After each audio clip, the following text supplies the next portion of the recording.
नमस्कार, मी जयश्री देसाई. अल्टिमेट आरोग्य या माझ्या यूट्यूब चॅनलमध्ये आपणा सर्वांचे हार्दिक स्वागत. मुद्रा आपल्याला उपयोगी ठरतायत याचा मला किती आनंद होतोय हे मला सांगता येत नाही. आजची ही मुद्रा तितकीच आणि तशीच प्रभावी आहे. श्रद्धापूर्वक ती करा, त्याचा तुम्हाला खूप फायदा होईल. ही अत्यंत प्रभावी मुद्रांपैकी एक असल्याने कृपया हा एपिसोड शेवटपर्यंत पहा. काय होतं की अनेकांना अनेक गोष्टींची भीती वाटत असते. 4 लोकात बोलायची भीती, इंटरव्ह्यू द्यायची भीती, परीक्षा द्यायची भीती, स्टेज फ्राईट, माझ्या कोणीतरी जवळचा मृत्यू होईल का त्याची भीती, मला आर्थिक दुरवस्था येईल का त्याची भीती, माझं प्रमोशन हिसकावून तर नाही ना घेतलं जाणार याची भीती. थोडक्यात सांगायचं तर जगाच्या पाठीवरच्या कोणत्याही गोष्टीची त्यांना भीती वाटत असते. आणि जेव्हा ही भीती असते तेव्हा त्याचीच पुढची पायरी चिंता, डिप्रेशन, नकारात्मक विचार, स्ट्रेस आणि मग त्याच्यातून येणारे अनेक शारीरिक आजार अशी असते. आपल्याला हे काहीच नको असतं. आपल्याला मानसिक शांती हवी असते, आपल्याला अचूक निर्णय क्षमता हवी असते, आपल्याला क्लिअर थॉट्स हवे असतात, डोक्यात जंजाळ नको असतो विचारांचा. पण हे सगळं असेल तर आपल्याला साध्य होत नाही. मग हे घालवायचं कसं? तर ते घालवण्यासाठी जी अत्यंत प्रभावी मुद्रा आहे ती म्हणजे उत्तरबोधी मुद्रा. आपल्या मनातली भीती घालवणं, आपल्या मनातला आत्मविश्वास जागवणं, आपली निर्णय क्षमता वाढवणं, आपली बुद्धी तल्लख करणं, आपल्याला आजूबाजूच्या परिस्थितीचं भान येणं आणि त्याच्यावरून आपल्याला सारासार विचार करता येणं, हे सगळं ज्या मुद्रेमुळे सहज शक्य आहे ती मुद्रा म्हणजे उत्तरबोधी मुद्रा. अनेकांना आध्यात्मिक प्रगतीची, आध्यात्मिक उन्नतीची आस असते. त्यांच्यासाठी सुद्धा ही मुद्रा अतिशय उपयोगाची आहे. खरं तर ती प्रत्येकालाच असते, त्यामुळे प्रत्येकजण देवदेव करतच असतो. पण जेव्हा आपली चक्र बॅलन्स होतात, आपली कुंडलिनी वरपर्यंत जाऊ शकते, तेव्हाच आपल्याला ती एनलायटनमेंट जी असते ती शक्य होते किंवा आपली आध्यात्मिक प्रगती तेव्हाच शक्य होऊ शकते. आणि जोपर्यंत भीती किंवा अन्य नकारात्मक विचारांचा पगडा आपल्या मनावर आहे तोपर्यंत ते शक्य नसतं. ते जर घालवायचं असेल तर ही मुद्रा उपयोगाची ठरते. वज्रयान बुद्धपंथातली अत्यंत महत्त्वाची मुद्रा आहे उत्तरबोधी मुद्रा. नावावरूनच कळत असेल. उत्तरचा अर्थ आहे वरच्या दिशेने, बोधी म्हणजे एनलायटनमेंट, त्यामुळे इंग्लिशमध्ये हिला एनलायटनमेंटची मुद्रा असंही म्हटलं जातं. तुम्ही जर बघितलं असेल तर अनेक पाश्चात्य सेलिब्रिटीज किंवा बुद्धपंथातला, वज्रयान बुद्धपंथातला बुद्धाचे जे 5 वारस मानले गेलेले आहेत त्यातला जो विरोचन बुद्ध आहे त्याच्या अनेक शिल्पांमध्ये तो ही मुद्रा लावून बसलेला आपल्याला दिसतो. असं काय आहे या मुद्रेत की ज्याच्यामुळे पाश्चात्य सेलिब्रिटीजनाही त्याची भूल पडली आहे? असा काय नेमका फायदा होतो ते बघूयात आपण. पण त्याच्या आधी ही मुद्रा करायची कशी ते आपण बघूया. त्याच्याही आधी एक ही बुद्धपंथातली आहे असं मी सांगितलं. ह्याच्या मुळाशी काय भीती, मी म्हटलं भीतीपासून मी एपिसोड सुरू केला. ही भीती घालवायला ही मुद्रा कशी मदत करते हे जर जाणून घ्यायचं असेल तर त्याच्या मागची त्या बुद्धपंथाची थिअरी जी आहे ती लक्षात घेतली पाहिजे. त्यांची धारणा, त्यांची श्रद्धा अशी आहे की या जगात भीतीदायक असं काहीही नाही. तुम्ही तुमचं सत्कर्म करत राहा, तुम्ही फक्त देवाला घाबरा, बाकी सगळी काळजी घ्यायला तो समर्थ आहे, तो चांगलं तेच करेल. आणि ही धारणा किंवा ही श्रद्धा याच्या मुळाशी असल्याने ही मुद्रा एनलायटनमेंटपर्यंत सगळ्या शारीरिक, मानसिक, आध्यात्मिक प्रगतीला आपल्याला मदत करते. ती करायची कशी ते बघूया. करायला तशी अतिशय सोपी आहे. संयुक्त हस्तमुद्रा म्हणजे ज्यात दोन्ही हात वापरले जातात अशी ही मुद्रा आहे. करायला सोपी आहे मी म्हटलं कारण दोन्ही हात समोरासमोर आणायचे, ते एकमेकात जोडायचे, त्याच्यानंतर तर्जनी आपली वायुतत्वाचं बोट ही दोन्ही आपल्याला वरती करायची. काही जण हे अंगठे असे लावतात पण खरं त्याची स्थिती अंगठे असे जोडायचे अशी आहे.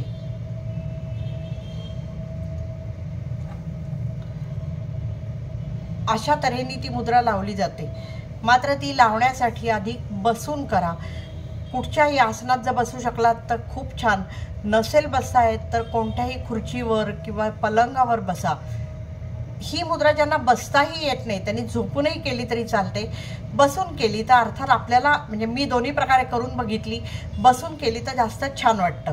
पण त्याचबरोबर असं आहे की हे हात बसून धरणं काहींना त्रासाचं होऊ शकतं, त्यांनी ती झोपून केली तरी चालेल, कारण हे हात ठेवायचे ते मणिपूर चक्र किंवा अनाहत चक्रापाशी ठेवायचे, त्यामुळे असे धरून बसणं 15 मिनटं कदाचित त्रासाचं होऊ शकतं.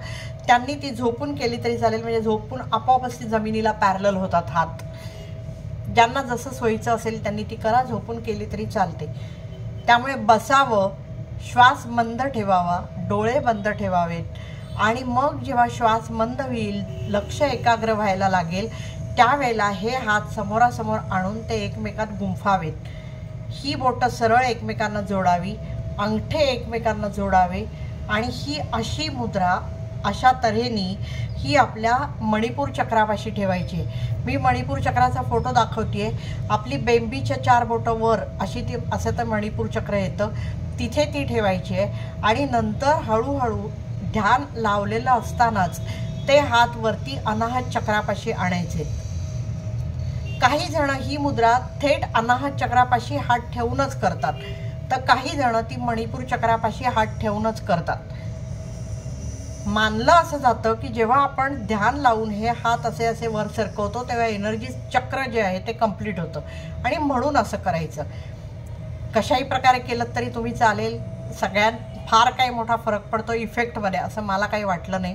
त्याच्यामुळे तुम्हाला जिथे हात ठेवून सोयीचं वाटतंय तिथे हात ठेवून केलं तरी चालेल. ज्यांना हाय BP आहे किंवा ज्यांना अति लेवलची अँझायटी स्ट्रेस आहे किंवा जे डिप्रेशनच्या कडेपर्यंत पोचलेले आहेत, त्यांनी ही मुद्रा, ज्यांची अँजिओप्लास्टी झालेली आहे त्यांनी ही मुद्रा डोळे उघडे ठेवून केली तरी चालेल. त्यांना जर कोणी मार्गदर्शक मिळणं शक्य असेल तर त्यांनी मार्गदर्शकाच्या मार्गदर्शनाखाली सुरुवातीला करावी. जर मार्गदर्शक नसेल तर ही मुद्रा लावावी. मुद्रा सेफ आहे, पण जर त्याचा त्रास व्हायला लागला तर तिथेच ती थांबवावी. बाकी सगळ्यांनी सरसकट सगळ्यांनी करायला हरकत नाही. विद्यार्थ्यांनी, इंटरव्ह्यूला ज्याला जायचं आहे त्यांनी सातत्याने जर ही मुद्रा केली तर तुम्हाला लॉंग टर्म इफेक्ट त्याचे दिसू शकतात. आता ह्याचे फायदे का होतात ते बघूया. मी म्हटलं ही संयुक्त हस्तमुद्रा आहे, त्याच्यामुळे आपण ह्यात सगळी तत्व जी आहेत ती एकत्र करतो. त्यामुळे पृथ्वी तत्व, आकाश तत्व, जलतत्व ह्यांच्यात तर वृद्धी होतेच. इथे आपण वायू तत्व जोडतो, त्यामुळे वायू तत्वामध्ये वृद्धी होते आणि इथे अंगठा म्हणजे तेज. थोडक्यात सांगायचं तर पंचतत्वांना आपण दोन्ही हातांनी एकत्र जोडल्याने ते एक सर्किट कंप्लीट होतं. दोन्ही ब्रेन लोब्स जे आपले आहेत, मेंदूचे दोन्ही भाग, ते बॅलन्स करायला मदत होते. येन आणि यांग एनर्जी, जी मेल आणि फिमेल एनर्जी आहे ती बॅलन्स व्हायला मदत होते आणि त्याच्यामुळे ह्याचा फायदा आपल्याला आपला उत्साह, आनंद, आत्मविश्वास वाढायला, भीती कमी व्हायला असा होऊ शकतो. दुसरं असं आहे की आपण हे हात ठेवतो मणिपूर चक्रापाशी. मणिपूर चक्राच्या टापूमध्ये, त्याच्या खाली स्वाधिष्ठान चक्र आहे आणि त्याच्या टापूमध्ये आपले लंग्स, हृदय आणि सगळे डायजेस्टिव्ह ऑर्गन्स येतात आणि त्याच्याचमुळे आपल्याला तिथलं सगळ्यांचं फंक्शनिंग सुधारायला मदत होते. मला एका दादांनी असं आत्ता विचारलं होतं मेलवर हे करून, मेसेज टाकून, की मला श्वास घ्यायला त्रास होतो किंवा दम लागतो किंवा फुफ्फुसात माझ्या ताकदच नाही आहे, त्यांनी ही मुद्रा अवश्य करावी, त्यांना त्याचा फायदा होईल. खरं तर आज ही मुद्रा घेण्याचा हेतू तोच आहे, कारण जे प्रश्न येतात त्यात ज्यांना हा असा ब्रीदिंग प्रॉब्लेम आहे किंवा ज्यांना लंग्स वीक आहेत, एस्पेशली आफ्टर करोना बऱ्याच जणांना हा त्रास झालेला असू शकतो किंवा सतत कफ होतो, त्यांनी श्वासोच्छ्वासाला त्रास होतो, दम्यासारखा त्रास होतो, त्यांनी ही मुद्रा करावी, त्यांना त्याचा फायदा होईल. रक्ताभिसरण बरोबर नाही आणि त्याच्यामुळे काही रिलेटेड प्रॉब्लेम्स होत आहेत, पचन बरोबर नाही आहे, त्यांनाही ह्या मुद्रेचा फायदा होईल. हे जेव्हा सगळं सुधारतं, रक्ताभिसरण एस्पेशली जेव्हा सुधारतं, ऑक्सिजनचा इंटेक जेव्हा सुधारतं, तेव्हा आपली मज्जासंस्था सुधारायला मदत होते आणि ती एकदा सुधारली की आपल्या शरीराचं सगळंच ताळतंत्र जागेवर यायला मदत होते आणि त्याच्यामुळे मग एकदा आत्मविश्वास आला, चैतन्य आलं शरीरात, की नकारात्मक विचारांचा जे सावट आहे ते आपोआपच दूर होणार आहे. दुसरं असं म्हटलं मी की चायनीज फिलॉसॉफीप्रमाणे तेही पंचतत्व मानतात, पण ते पृथ्वी, आप, तेज, वायू, आकाश अशा तऱ्हेने ते मानत नाहीत. वूड, मेटल अशी त्यांची वेगळी तत्व आहेत. तर त्यांच्या मते मेटल हे जे पंचतत्व आहे त्याचा आणि ह्या उत्तरबोधी मुद्रेचा खूप संबंध आहे आणि मेटल तत्व स्ट्रॉंग करण्यासाठी ही मुद्रा उपयोगी पडते आणि ते जेव्हा स्ट्रॉंग होतं तेव्हा मज्जासंस्था, श्वसन संस्था आणि रक्ताभिसरण संस्था या तिन्ही बळकट व्हायला मदत होते आणि त्या जेव्हा सशक्त होतात तेव्हा ऑटोमॅटिकली आपल्या शरीराचं स्वास्थ्य सुधारतं, मानसिक स्वास्थ्य सुधारतं.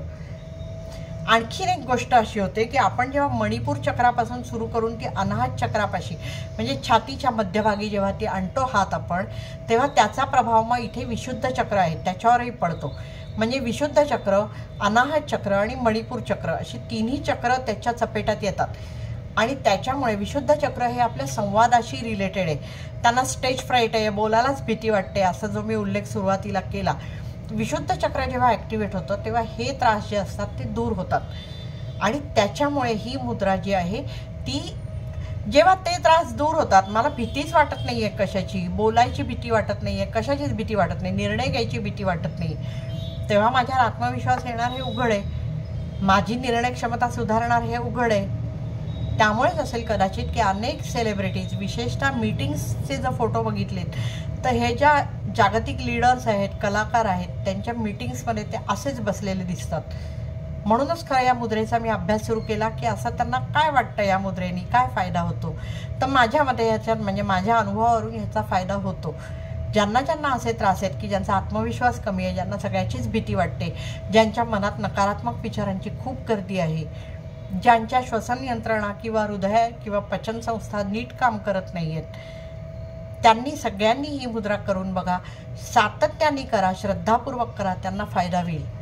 किती वेळ करायची तर दिवसभरात 45 मिनटं म्हणजे 15-15 मिनटं 3दा.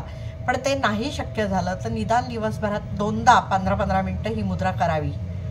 करून बघा, तुम्हालाही याचा नक्की फायदा होईल. मात्र मुद्रा ही पी हळद हो गोरीसारखी नसते. त्यामुळे मला एक सूचना करायची आहे की अनेक प्रश्न असे येतात की माझ्या अंगात कणकण आहे तर मी कोणती मुद्रा करू. मुद्रा म्हणजे क्रोसिनची गोळी नाही आहे की आज आता मी एखादी मुद्रा लावली आणि लगेच माझा ताप उतरला किंवा अंगदुखी थांबली. मुद्रा ही श्रद्धापूर्वक सातत्याने करायची गोष्ट आहे. ती होलिस्टिक हेल्थकडे नेणारी गोष्ट आहे. हे रोग होऊच नये, अंगदुखी, कणकण किंवा इतर आजारपण आपल्याला येऊच नये यासाठी मुद्रा असतात आणि त्याच्यामुळे त्या श्रद्धापूर्वक करायला हव्यात. दुसरी एक सूचना अशी आहे की आत्तापर्यंत जवळजवळ आपल्या 41 मुद्रा झाल्या असतील. प्लेलिस्टमध्ये त्या सगळ्या मुद्रा आहेत. तर त्याच्यामुळे वेगवेगळ्या रोगांसाठी जेव्हा तुम्ही मला विचारता तेव्हा कृपया प्लेलिस्ट आधी बघा. तुम्हाला असलेल्या समस्या ऑलरेडी घेऊन झालेल्या आहेत, त्यामुळे ते एपिसोड्स तुम्ही बघितले तर तुम्हाला त्याचा फायदा होईल. कारण तुम्ही प्रश्न विचारून मी उत्तर देईपर्यंतचा जो वेळ मध्ये जातो तोही घालवायची गरज नाही. प्लेलिस्टमध्ये सगळ्या मुद्रा तुम्हाला दिसतील. हेडिंग्सवरनं अंदाज येईल की मला थायरॉईडचा प्रॉब्लेम आहे तर मी कुठची करायला हवी, मला हृदयविकार आहे तर मी कुठची करायला हवी. सूचनेचा राग मानू नका, पण तुमचाच वेळ वाचावा आणि तुम्हाला लवकरात लवकर स्वास्थ्य लाभावं यासाठी ही सूचना इथे आता थांबते. ही माहिती आपल्यापर्यंत पोहोचावी यासाठी आपण हे चॅनल लाईक, शेअर आणि सबस्क्राईब करणं गरजेचं आहे. आपण ते कराल अशी आशा आहे. करा अशी माझी तुम्हाला विनंती आहे. तूर्त इथेच थांबते. धन्यवाद.